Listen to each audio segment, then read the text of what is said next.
थांब थांब भावा, सरासरीवरला प्रश्न आहे बघ, हमखास येणारा प्रश्न आहे, फक्त प्रश्न समजून घे, खतरनाक स्ट्रिक आहे बघ. प्रश्न काय म्हणते, एका फलंदाजाने 12 डावामध्ये सरासरी काही धावा काढल्या, 13व्या सामन्यात त्याने 64 धावा काढल्या. 13व्या डावात त्याने 64 धावा काढल्यामुळे त्याच्या सरासरी 2 न कमी झाली. तर 13व्या डावानंतर त्याच्या धावाची सरासरी किती असेल? त्यानं 13व्या डावात 64 धावा काढल्या होत्या. 13व्या डावात 64 धावा काढल्या होत्या. 13व्या डावात 64 धावा काढल्या, त्यामुळे सरासरी कितनं कमी झालती? 2 न कमी झालती. मग डाव गुणिले सरासरी, डाव गुणिले सरासरी एकूण धावा असतील 13 दोन्ही 26, 13 दोन्ही 26. मग 13व्या डावात 2 न ज्यावेळेस सरासरी कमी होणार त्यावेळेस 26 धावा झाल्या. मग आपल्यापाशी ऑलरेडी 64 धावा काढल्या होत्या. मग ह्या 64 धावा आणि ह्या 26 धावा, 64 आणि 26 दोघाची बेरीज झाली 90.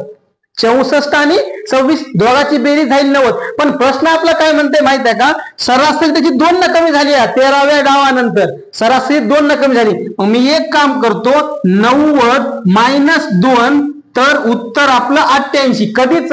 13व्या डावानंतर त्याच्या धावाची सरासरी 88 होईल. अजून एक प्रश्न आहे भावा, मला काल एका व्हिडिओवर एक कमेंट आलती की तुला काय शिकवायला येते, तुला काय शिकवायला येते. त्याला माझी एक विनंती आहे बॉस, तुला माझी एक विनंती आहे, जेवढे आतापर्यंत प्रश्न घेतलेत मी त्या प्रश्नापैकी तू एक पण प्रश्न सोडून दाखव.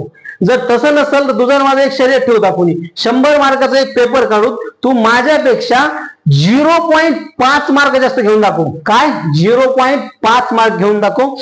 आपण तुला मानतोच, आपण तुला एकदम मानतो, आणि तू शिक्षक म्हणून आहेस ना, तर शिक्षकासारखंच वाग. चालेल ना? ओके.